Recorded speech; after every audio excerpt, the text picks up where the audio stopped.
So up to Halacha Yomi, we're up to page 405, Halacha 49. So we were talking about last time how Kli Sheni does not cook on Shabbat. However, there are certain things that are called Kalei Bishul, considered especially sensitive to heat, and therefore with those things we have to be careful. Even with Kli Sheni, we have to use Kli Shlishi. We're going to speak about that means soon. So 49. One may pour cold milk or water into a cup of hot coffee or tea that is Kli Sheni, even though it's Yad Bo. Why? Because it's Kli Sheni, and even though you're not adding a lot of cold liquid to the cup, still, since it's Kli Sheni, it's not going to cook the milk, it's not going to cook the water. 50. One may warm up a baby's bottle of milk or water in a Kli Sheni, even though it'll warm the liquid up to the point Yad Bo. Let's say you have a cold bottle of milk that was in the fridge for the baby, and you want to heat it up. So what do? You submerge it in another cup of hot water. It's going to heat up the baby bottle.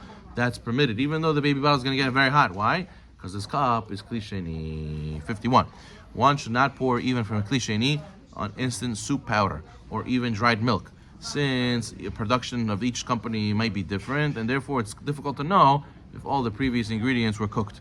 Right, so therefore you should only use a Kli Shlishi. Those instant soups, we don't know if the stuff inside is fully cooked or not. Maybe it is. So therefore you shouldn't even use Kli Rishon, Kli Sheni. You should use Kli Shlishi. 52. Salt may be added to a pot of food that is Kli Rishon, that's no longer on the fire, since salt can only be cooked when it's put in a pot that's on the fire. So therefore, if you take the pot off the fire, you can add salt. If the pot is on the fire of a covered fire like a plata, you're allowed to add salt even if the thing's on the plata. 53. Spices may not be added to a pot that is a Kli Rishon, even when it's off the fire, because spices might get cooked. They're going to get cooked in there. So therefore, however, one may place spices in a Kli Sheni. So let's say you already transferred from the pot onto a tray, an langiri. You're allowed to add spices to that, even though it's very hot. For example, black pepper, white pepper, ginger, cinnamon, turmeric, paprika, all these things, a person's allowed to put it into the Kli Sheni. Irui Kli Sheni. We said Irui Kli Rishon, right? Irui Kli Rishon is the pouring from the first cup. Irui Kli Sheni is pouring from the second cup. So over there, a stream that's poured from a Kli Sheni, it loses potential to cook, and therefore has a status of Kli Shlishi. Kli Shlishi, everyone agrees, does not cook whatsoever. 56. Someone wants to make tea on Shabbat. One who cooks previously uncooked tea leaves on Shabbat in a Kli Rishon is a biblical transgression of Bishul. The tea bags that we have today, the leaves of tea that they have in a box that you could put into your cup, those things not necessarily are cooked before. They're dried in a dryer. Yeah, the dryer doesn't mean a high temperature. Could be it's not cooked.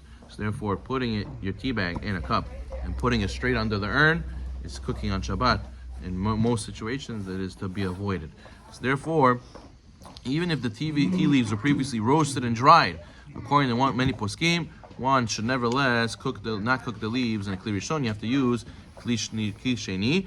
But even Kli Sheni, also according to many, the tea leaves are considered sensitive to heat. So therefore, one should only use a Irui Kli Sheni or a Kli Shlishi.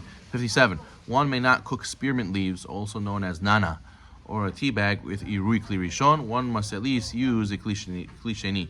It is much preferable to be stringent and only use Irui Kli Sheni or even Kli Shlishi. So it comes out, if you want to make tea on Shabbat, the best way, you have the urn, which is Kli Rishon, first vessel. You have your tea in a separate cup, or in a Kli Shlishi over here. You take an empty cup, fill up water from the urn, and then pour from this cup that you cup in the middle, you put it into your cup with tea. That's the most proper way to make tea on Shabbat. Now Ashkenazim, many of them, I remember in yeshiva, they used to make tea essence. Right, the best is to make tea essence, concentrated tea essence on Shabbat, on Erev Shabbat. You have a big pitcher with like 5 tea bags inside. That's a lot of strong tea, and then you will dilute it and you drink it on Shabbat, and use that to pour into Kli Sheni on Shabbat in order to make tea. Since there's authorities that state even cooking tea leaves in a Kli Sheni is problematic due to the low cooking threshold of tea. So the best thing will be to make tea essence. Even when making tea essence, one should not pour directly from Kli Rishon into the tea essence, right? Let's say a person takes tea essence, half cup, and he wants to add water, the rest of the other half. He shouldn't put it straight from the urn, right? Because it's from the direct Kli Rishon, it's like a Kli Rishon, he should use a Kli Sheni. Okay, good. When it comes to making tea on Shabbat, there's no problem of tzovea. 61. So ve'ah is coloring. There's no problem coloring by foods.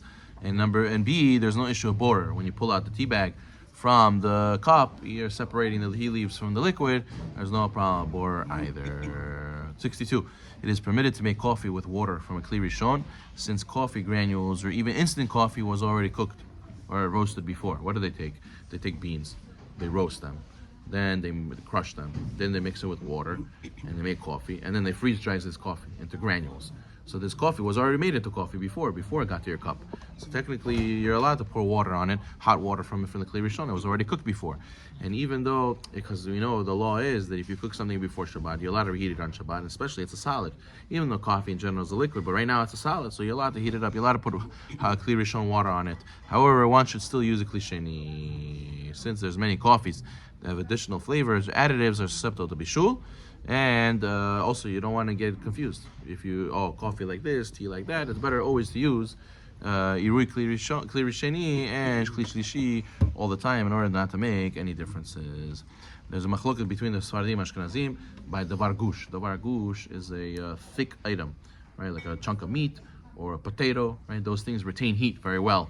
So if you have that on a kli rishon and then you take it off and put it into kli sheni, and then you add things on top of it, many poskim say that davar gush has a status of kli rishon because it retains heat very well. But la halacha, we don't follow those opinions. Ashkenazim do, but la halacha for Sfaradim, we treat davar gush as a regular food. Once it's put in kli sheni, that's it, has a status of kli sheni. Okay, good. 67. Foods that were fully cooked before Shabbat, you may reheat them on Shabbat, because there's a concept ein bishul achar bishul. There's no re-cooking on Shabbat. It doesn't apply once you cooked it one time. It doesn't matter if it's cooking, baking, roasting, smoking. As long as it was cooked, you're allowed to reheat it on Shabbat if it is a solid. If it's a liquid, then it will be asur to reheat it once it got cold. Okay, good. Ashkenazim are mahmir that if you bake something and then now you want to boil it, then it's asur. But la halacha, we follow that it's considered cooked already, and therefore it's permitted to put bread or roasted meat into a hot soup. That's a kli rishon, because since the meat was cooked already before, it is not considered cooking now that it's in water. Okay, good. 73. Ashkenazim allow one to pour a liquid from a boiling hot kli rishon into a pot of food that is burning. Right? You take water from a boiling hot kli rishon, put it into the oswal, put it into the cholent that's burning. They have a minhag to permit that.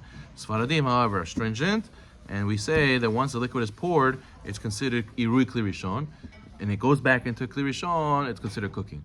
Irui kli rishon, we said, pouring from a kli rishon has a status of what? It only can cook the outer layer. When it goes back into the first vessel kli rishon, now has the power to cook fully. So therefore, once it was in the air, it cooled off, and it goes back into the pot, then you're re-cooking that water, it will be asur. So therefore, if a person sees the osvo is burning, he's not allowed to add hot water from the urn to save the osvo. The thing he should do is either put a pot under the pots to keep it warm but to save it from burning, or he should go and always, if he's scared that the food will always burn, he should put a cooking bag with hot water, with water in there, and that way, whenever he needs water, he'll pop the bag, the water will come out. It's already in the pot, it's already the same temperature, it's not considered reheating on Shabbat. But if somebody did it, somebody did add water in there, even though they weren't supposed to, they're allowed to eat the osor nonetheless. You're allowed to eat the children nonetheless. Okay, good. What? Yeah, and also, so whenever there's mahloket, if the knas, the fine of not eating it doesn't apply. Okay, good. 75. 76. One should not cook instant noodles on Shabbat, even if it's cooked with the kli shlishi. Mahmir. Let's say you have freeze-dried noodles. Person should not reheat them, even if they're cooked with the kli shlishi. Okay, well, I'm gonna stop over here. Next time we're gonna pick up with shehiyah, leaving over a pot of food. You're not allowed to leave it on an open fire. We're gonna talk about what is considered a covered fire. Amen.